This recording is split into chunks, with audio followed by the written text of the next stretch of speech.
Actually, if we want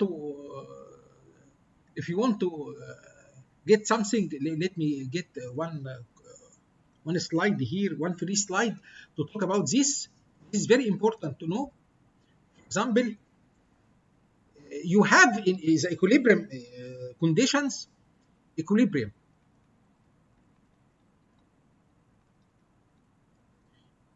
The equilibrium conditions originally came not from sigma the forces in x direction equal 0 and sigma the forces in y direction equal 0.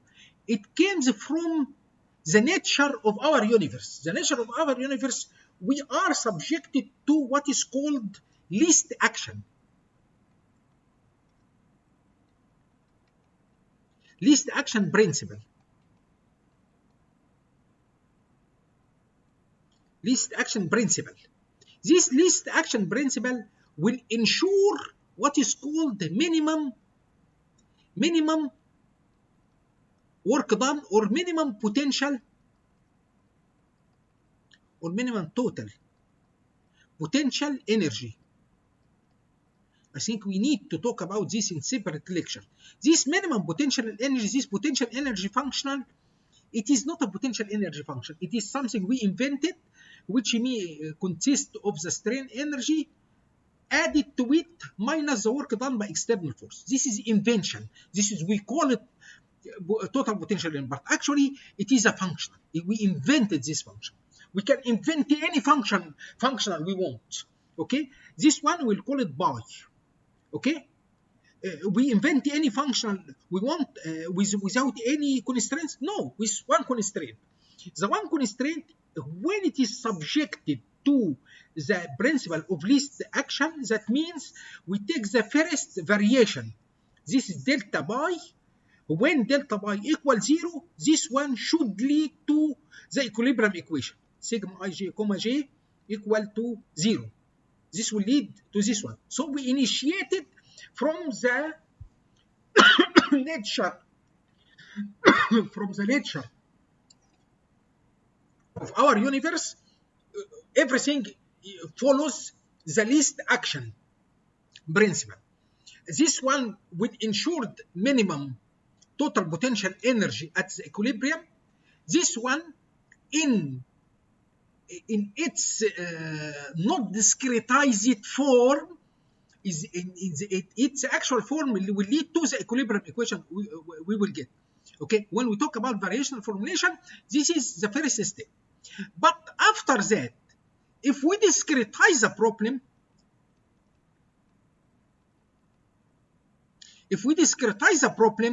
and we apply the same, the first variation equals 0, the variation is different from the differential operator. The differential operator, when you have x and y, and when you have x, value for x, you get value of f of x. This is f of x. And then when you increase by delta x, you'll get another one here. So the derivative y dash equal y2 minus y1 over delta x. But in variation, you have your function should be trapped between two stationary essential conditions. This is what we call it, essential conditions. We need this in general. For example, these points is not movable. Then we give perturbation for the function at the same x. This is what we call it delta y or something like this, or delta f. Okay, so if we discretize our problem and we apply the first variation like this will end up to k times u equal p, is the same like what we have in finite element or what we have in variation boundary element. Okay, this is in finite element or in variation boundary elements. Okay, so this is will give us the idea. This statement equivalent to this statement, equivalent to this statement. Okay, these are the three signs or statements for equilibrium. So from where it comes sigma fx equal to 0 and fy equals 0 with the forces in x direction. This is very simple. If you take this sigma ij comma j and you integrate it over the domain equal to 0, and you apply the integration by parts, so you'll get up integral on the boundary of sigma ij times nj minus, this is multiplied by 1, for example, minus the integral of the previous integral times the derivative of 1, which is 0. This one is equal 0, so that means this one is 0. This 2 is the traction, so that means that integral over the boundary to the traction in I direction equal to 0. This is very equivalent to sigma forces in x direction equal to 0 and sigma forces in y direction equal to 0. So actually, this is the force shape of the equilibrium. So initially, this one is the minimum potential energy, because we follow the principle of least action, and this is by observation from the nature. This originated by Euler and Lagrange, actually. Okay, we move direct. You will get this one is the equilibrium in the differential form. Then, if you discretize, you will get this one as infinite element. So actually, once you have this one, that means you will end up to the same k times u equals 0. Okay, and you apply this on element by element. So you will ensure that sigma the forces in x direction equal to 0, and so forces in y direction equal to 0. And this is the last value of the equilibrium here. From here, by integration by parts or by superposition, and we said we will get the direct integral equation or the indirect boundary elements. Okay, so this is the origin of the finite element variational formulation for boundary elements, or direct integral equation or indirect integral equation.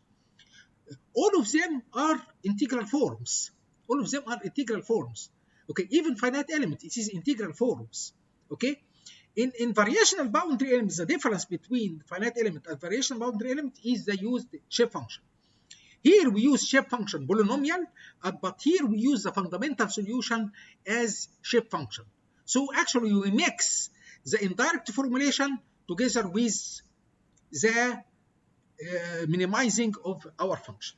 Okay, because of that we need here more discretization to ensure zero equilibrium.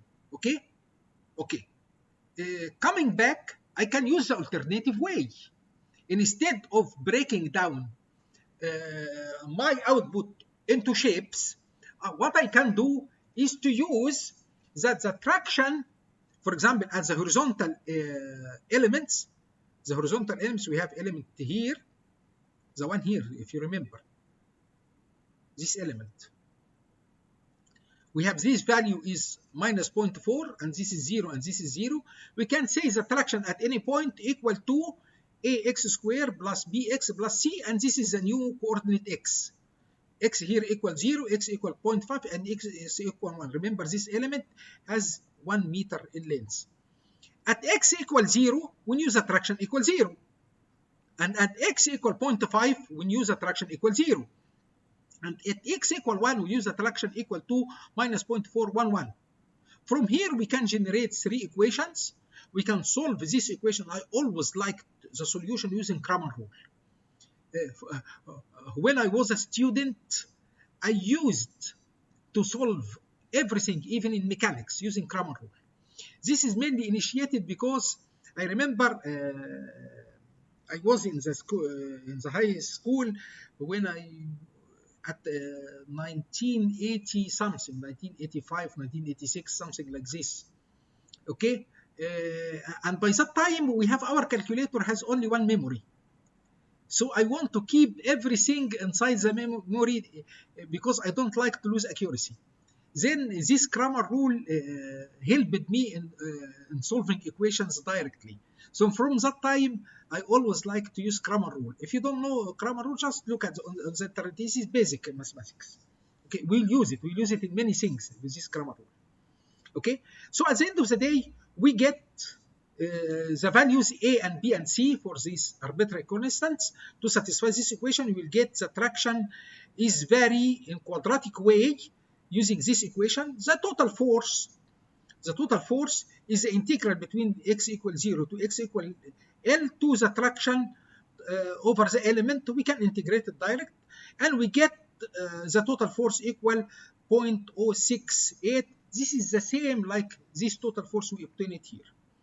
So if we break it down into triangle and the parabola, or if we use a second way using the equation, we'll get it there.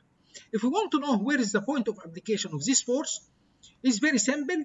We can integrate the moment carried out by this force is Tx times x. It's like a center of mass, exactly. It's the same. If you remember how to compute the center of mass, so you can do it here. You take the moment of here, this force times 1/3 plus this force times 1/2 over the total force. Or you can integrate to get the moment applied by the force, Tx times x over the total force. You will get the same. You guess it. You can do it using the two ways, and you will see we have the same two forces. Okay.